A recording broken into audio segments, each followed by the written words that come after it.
Ole Miss Rebels. As Mississippi's flagship university, we dig deeper, see farther, work harder. We pioneered human organ transplants. We helped prove Einstein's theory of gravitational waves. We are conducting life-changing research that solves the problems of today.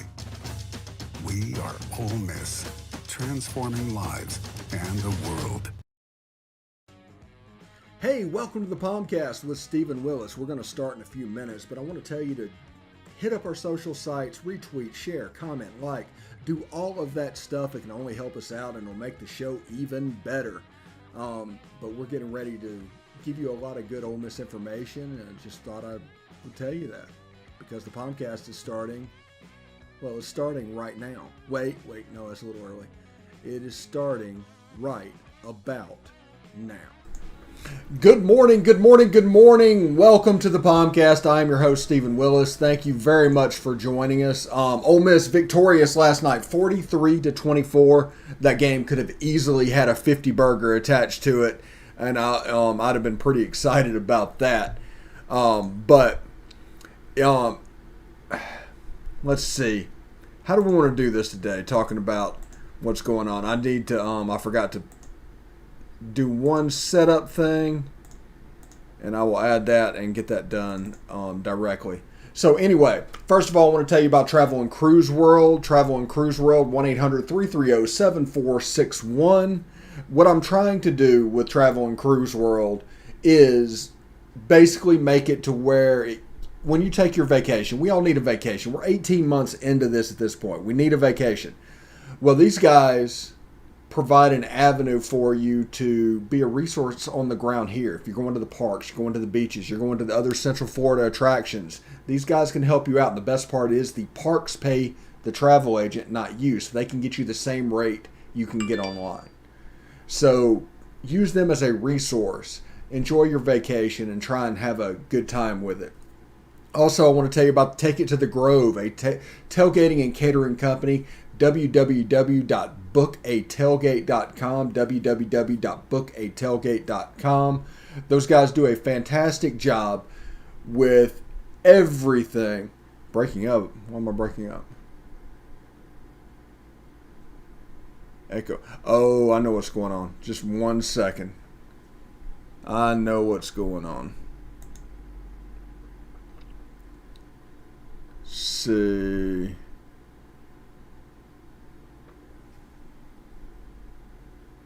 All right, what about now?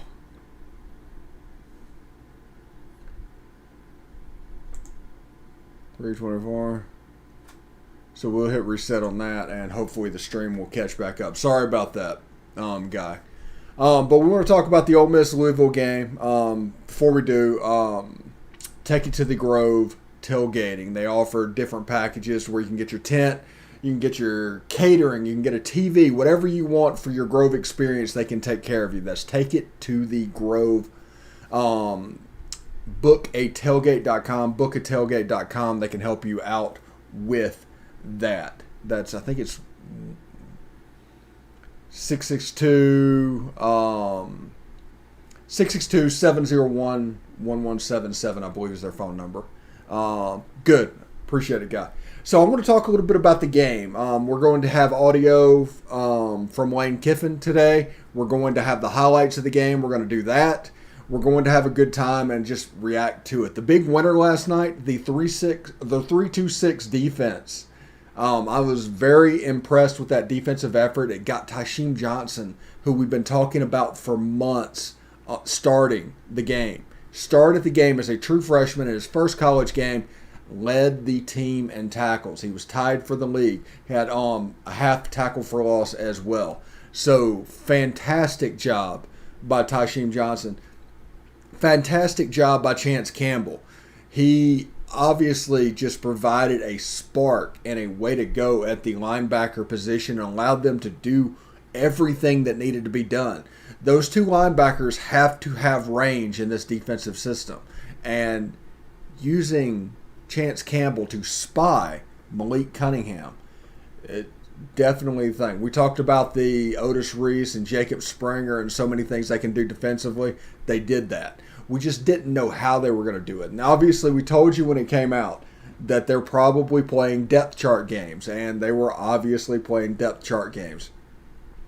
First of all, lining it up at a 4D or a 4-man front on the D line, and coming off of that, you could see is like, whoa, what is going on here? And they ended up playing not only a 3-man front, but only 2 linebackers and everybody else defensive backs. So you essentially have 3 safeties. You have a free safety, 2 strong safeties, and then you have a star type position. It's a very symmetrical look for the back of your defense. But it allows you to play extreme cloud coverage in the age of out RPOs with 4 men up front in the first level of coverage and then a cover 3 back behind it without everything, without it, the chance of it falling apart in big plays. It keeps everything in front of you because these are college quarterbacks. This is the thing we need to realize, and why this defense is becoming such a thing is this is college quarterbacks, which means they don't have the patience generally required to do this. They're not accurate enough to do this generally, and they're not patient enough to let it happen. That's what got Matt Corral in trouble last year against Arkansas, playing against essentially this defense. And Lane Kiffin saw this defense and decided that it's time for a scheme thing. So the important thing to realize also is, what were they doing that first week of camp?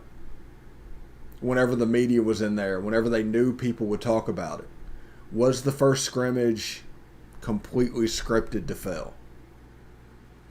We know that Lane Kiffin likes to play mind games when it comes to a game.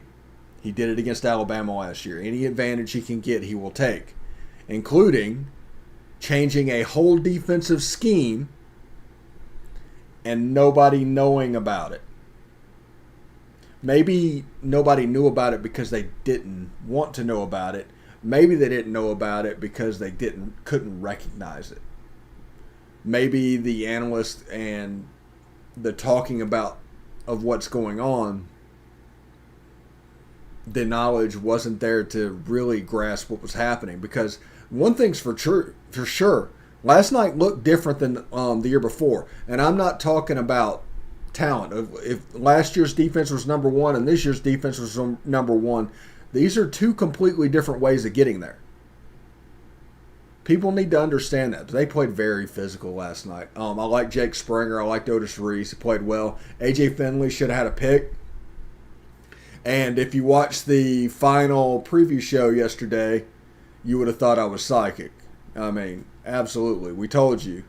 The prediction that we had, before, we didn't realize that Ole Miss was going to sit everybody down in the fourth quarter. But if Louisville did not play clean, this game was going to be 42-10.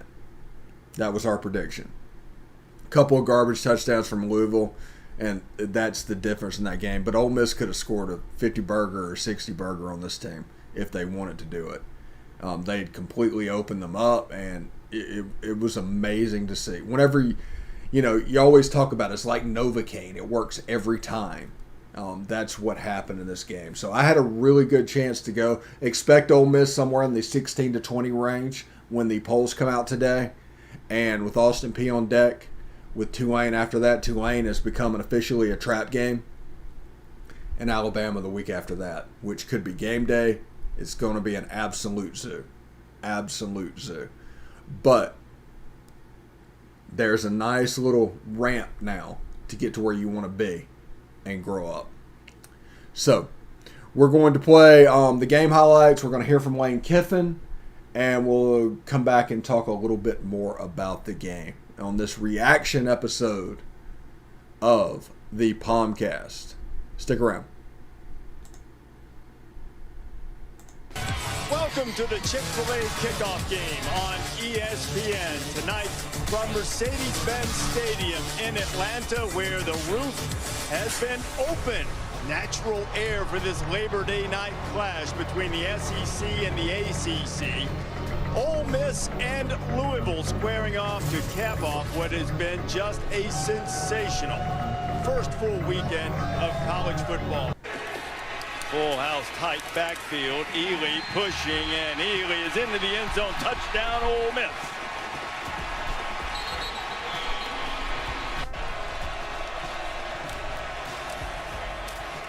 Cunningham kept it. Campbell's there to stop him, and they'll stop him on downs.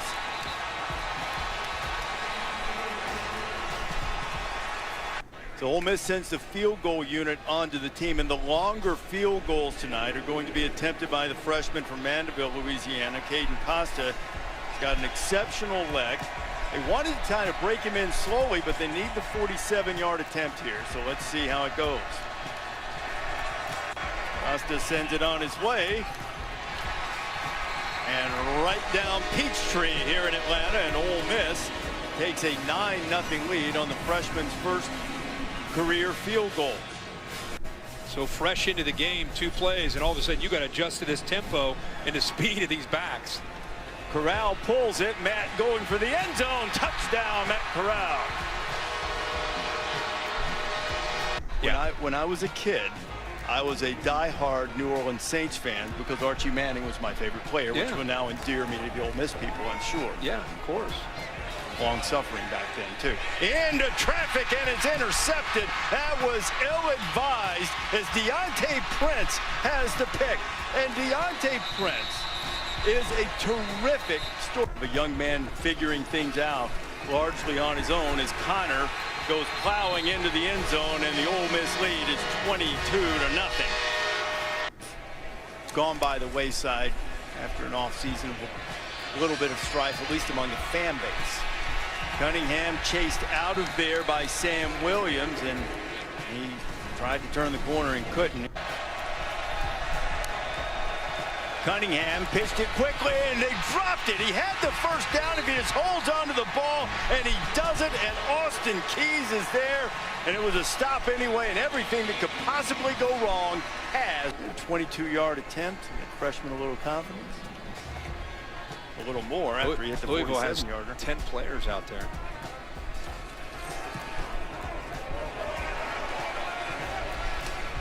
And he popped it right through there. Little line drive right back up the middle, and Corral and the Rebels will take a 26-0 lead. Made quite a living of feeding the ball to great receivers. This is a 38-yard field goal attempt. That is true. The youngster knocks another one through, and the Rebs answer the Cards field goal with one of their own. 162 yards receiving so far. There goes Snoop Connor. Snoop puts somebody on the hood and goes into the end zone. The championship game later on, and SVP is going to put this on his week 1 overreaction, but you know, what if we have a 1 versus 2 SEC championship game? Ashante Sistrunk is there to take down Cunningham. But out, it's hard to take that away from him. Wow, that was a good drive. That was easy as pie, and the one that they call back on Drummond, they get one back for him. Touchdown, Ole Miss. And this will be the final snap. There is John Rice Plumlee, who had a couple of touches tonight from his new receiver position. He played a little bit last year, the converted quarterback. And Corral will take a knee, and that's going to do it from Atlanta. All right, so obviously unusual, not being there. So a lot of anxiety, building up to that because you're just, you're not in control. So did everything we could, zoomed into all the meetings and talked to them, at pregame meal and all the stuff. And so just really proud of our players and coaches to handle a curveball like that and go play on the national stage really well against a quality team that gave people a lot of problems a year ago. Look at what these guys did to Notre Dame and shut down Notre Dame for most of the game. So good first win, good start. Obviously, we got to clean up penalties, but that's easier to clean up than, not being able to get open or, not being able to get a pass rush. So some really good things in the game to build on and some things to work on too. And obviously, we got to learn how to tackle differently, especially if, we go go to the Big Ten. They played it how we're supposed to. Obviously, we completely changed schemes than we did a year ago, and had not talked about it on purpose and waited for this game and whatever you want to call it, this 3 down and 2 linebackers and everybody else is DBs.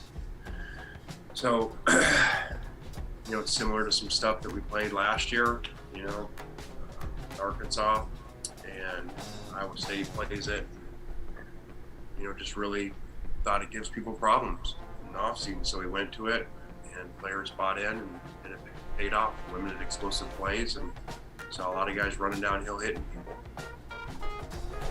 Yeah, I mean, you never know when you play in these systems and they go to take away people and we got a lot of soft coverage outside and really deep, which I wouldn't think statistically that was the case, but they stayed deep and didn't let us get behind them, and that takes away your outside receivers a little more. And so he's our slot, like Elijah was a year ago, so he ended up getting a lot more catches and opportunities. So again, 9 for 177 with 1 called back. So really cool day by him. Did a really good job. He's come in and been a good leader and just been excited to have a veteran come in there and step up and play really well. And so that was great to see, and the whole defense. A lot of guys made plays in there, a lot of guys on this tackle list, and it was just it was cool to see the players play well, and on top of that, to see the scheme come together and work well. I'm told that my days will be up, and I will at the last minute be there, whether that's. All right, we are back. Thank you very much. We're going to take a short break. Before we go, I do want to hit up the chat and talk about that. It's going Otis Reese and Jake Springer, the way this defense is set up, they're not going to be asked to make tackles like safeties in the past have been made, because there are so many positions that play certain roles. Those guys might be in a traditional strong safety role, but they might be in a traditional free safety role. We heard all fall camp about them cross-training with all this going on. This is why, because all of those DBs need to be interchangeable in order to maximize the confusion on the quarterback. So Otis Reese is playing a good game. He's making sure people are lined up in the right position, but he might not have the numbers that we were expecting. Jake Springer might not have the numbers that we were expecting, because somebody like Tysheem Johnson is stepping into that linebacker DB role and playing that most of the time as a 6 DB and ends up being the team leading tackles. Also, I'm not worried about coordinators at this point. This is Lane Kiffin's offense. This is the 3rd coordinator running this offense. I'm not worried about Jeff Lebby. Great coach. But he's going to move on and people are going to freak out. But this is Lane's offense at this point. So I'm totally okay with what's going on. Defensive turnaround, I'm not really worried about Lane hiring coaches at this point, because he does such a good job with the hiring process that there's not a whole bunch to be concerned about, like the Randall Joyner, the Thornton hire, all of that stuff. It seemed to work out really, really well. So anyway, we're going to take a short break. When we come back, we are going to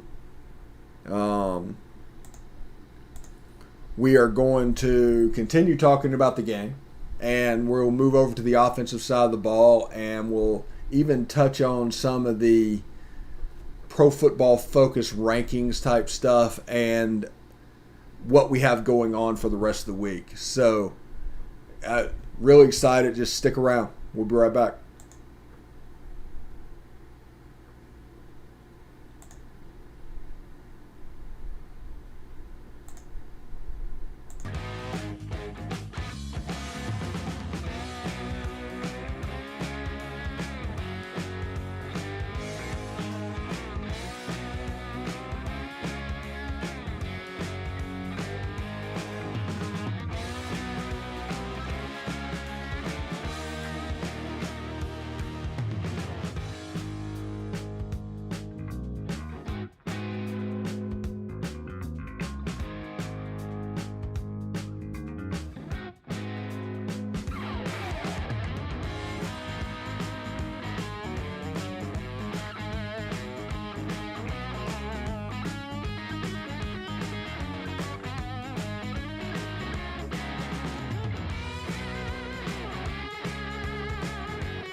All right, welcome back. I am Stephen Willis. Thank you for joining us today. Ole Miss, a 43-24 win over Louisville, a result that Ole Miss could have put 60 points on the board if they wanted to. And honestly, if they wanted to, could have held Louisville to 10. You saw a bunch of 2s and 3s getting reps defensively. That's going to help them later on in the year. But they got those game reps. That they got to see that game speed, and a lot of young players playing that game. Markevius Brown made his debut at corner. He's somebody to keep an eye on. I think Kendrick Breedlove made his debut as well. So DB, all of this going around, they're going to get a little bit better incrementally. And obviously, the scariest part about this for everybody is that they say that the most improvement of a team happens between week 1 and week 2. So I do feel sorry for Austin Peay, but I imagine that's going to be fairly vanilla. Also, congratulations to Luke Altmaier for making his debut, even if it was just for one snap. He's obviously the emergency one-step quarterback, and he won the backup job, if you consider the backup job being between Luke Altmaier and Kincaid Dent, because that snap went to Luke Altmaier. So there's nothing you can really say about that.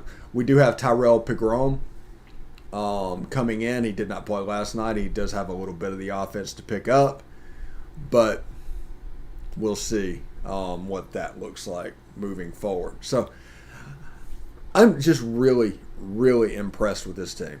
Everything that they've went through, everything they go through, they get 100% vaccinated. They handle business. Matt Corral, his pass to Dontario Drummond on the sideline was, I think Jevon Sneed did like 2 or 3 passes in 2008 against LSU that whenever you think of perfect passes in Ole Miss, that's what you think of. Matt Corral threw a pass to Dontario Drummond last night that was absolutely amazing. It's the best pass I've seen from a quarterback in a few years at this point. Drifting to the left, throwing over a cornerback, in between a corner and a safety, on the sideline, put it to where the only place he could get it, Dontario Drummond makes a catch by getting the back of the ball and ends up getting 2 feet in. It would have been an NFL catch. It looked, the closest thing I can think of was Eli's pass to Mario Manningham in the Super Bowl. That's the only thing that I can relate to. But Matt Corral looked so good. And he started out like 6 of 12. There was a couple of plays. C.J. Avery had a series where he got a couple of hands on the ball. I think it was the second series of the game where Matt threw 3 incompletions, and it looked like Louisville had a little bit figured out. They didn't have a little bit figured out. And that camera angle also, by the way, you could actually see some of the RPOs and how they torture linebackers. We've talked at this point for a year about how they torture linebackers and what they do. That game, that with the extra camera angles that ESPN had and the cameras in position, you could actually see the RPO and the linebacker torturing in progress. I would not want to be C.J. Avery. I would not want to be a linebacker in that system because it's just brutal. And you see the plays set up to where the ball's in the hand and the linebacker, you can actually look at the linebacker making the choice to stay back or go. He comes towards you, the RPO's on, the wide receiver's open. It's like a 20-yard gain because you're behind the linebackers. I mean, it's a fantastic play. Also, great play call last night. I don't know about the play design or who thought of it and what's going on, but the fake quarterback draw to drop a pop pass to Jerry Ely, depending on which way the linebacker goes, either the linebacker can run with Ely or you can come up and hit to get the quarterback on the quarterback draw. He comes up, Jerry Ely wide open, easy touchdown. It was called back for a penalty, but it was a fantastic play design, and that play is on film. The whole purpose of that play was to get it on film. It's another way to torture linebackers because these guys absolutely torture linebackers. Snoop Connor just breaking out the truck stick at the end of the game. They were having fun, and there was a mentality of dominance from an Ole Miss team that I don't know if I've ever seen in a football game. They not only wanted to beat you, they wanted to embarrass you. So much so, an example of that, 5 minutes to go in the game. It's not the smartest thing in the world, but Matt Corral runs over a defensive back to prove that he could.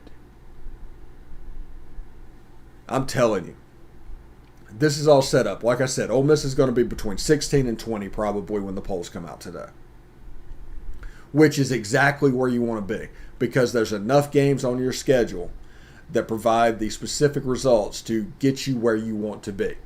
If Ole Miss takes care of business and goes to Atlanta, they're going to be in the playoff. I'm not saying Ole Miss is good enough to be in the playoff. I'm just saying you're where you want to be to where if you take care of that business to get there. There are years that Ole Miss is, like when Ole Miss beat Texas Tech in 2018. That win only bumped them up to like 40. There would have been still so much work that needed to be done. Now, that team wasn't good enough to get there anyway, but the point is that it would have been a slog either way. This team's in position. This team is where you want to be.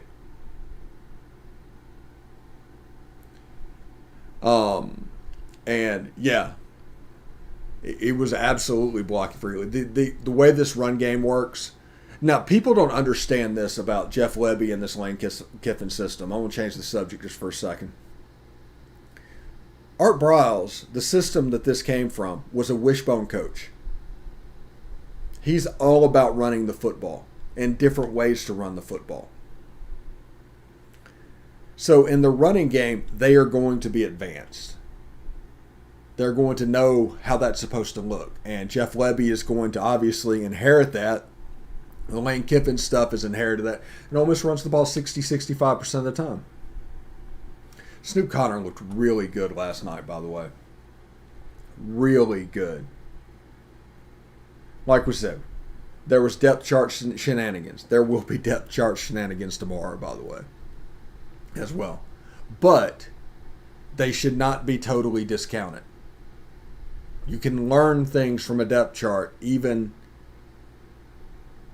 if it's not exactly how they will line up or what's going on. You can learn after seeing this game with Snoop 4, Tysheem Johnson 3 on the depth chart, and they set up a formation that wasn't absolutely run. But if you look at the lower players and the players that come out there, we can see for the future how they're going to line up. Oh, Bama Week guy is going to be nuts. Bama Week is going to be a zoo if Ole Miss takes care of business the next 2 weeks. That is going to be nuts. Game day will be in Alabama. Because Ole Miss has a chance. If they win the next 2 games, which they should, they'll be favored in both of them going into Alabama. They could be 10 or 11, depending on other results. I genuinely think that. So, I'm not saying we've arrived, but we're on the ascendancy. Remember, year 1 at Alabama, Nick Saban went 6-6. Year 2, he went undefeated. Year 1 at Ohio State, Urban Meyer struggled. Year 2, I think he went undefeated or lost once.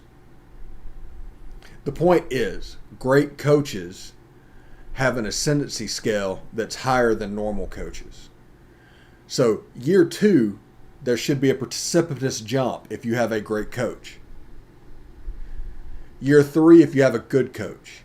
So this year will determine whether or not we have a good coach or a great coach, essentially. So I'm looking forward to that. Really am. And this could be a lot of fun. But the Governors of Austin Peay come into town next weekend. On Saturday, September 11th. Remember September 11th, by the way. I believe it's the 20th anniversary of it. I was in D.C. at Bolling Air Force Base whenever 9/11 happened.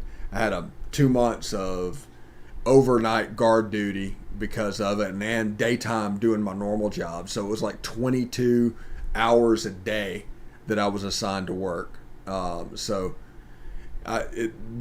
period is going to really affect my mentality whatsoever. And that also period brought us the Patriot Act, which needs to go away. It absolutely needs to go away. It's going to get abused. It's getting to the point where it's going to get abused. So, anyway, we are going to stop right there. Hope you enjoyed the reaction show today.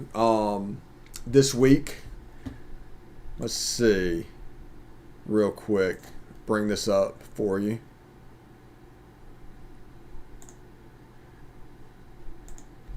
This week, today we're recording our Biscuits and SEC preview tonight. It's going to air Friday at 6. It's Saturday at 6 a.m. our Austin Peay preview with Joe DeLeon. We're recording today with Bill Flowers for our Rebel Rewind segment on Sunday. And also on Sunday, we're going to have the Week 2 review show. So that is our plan for this weekend. This is kind of how it's going to settle moving forward and how it will look, but I'm pretty excited about everything that's going on. So should be a lot of fun. Guy, I really appreciate you in the chat today. Invite friends, evangelize for me on Twitter, on Facebook, and I would appreciate it greatly. We need to grow this base and get this going, but we have a lot of stuff set to go. Best of the West tonight at 8:30 Central as well. So we're getting back to our normal schedule. Things are going to start to look like they normally do. So, Ole Miss, a 43-24 winner over Louisville. Everybody enjoy this. Everybody have fun. And most of all, hotty toddy. See you tomorrow.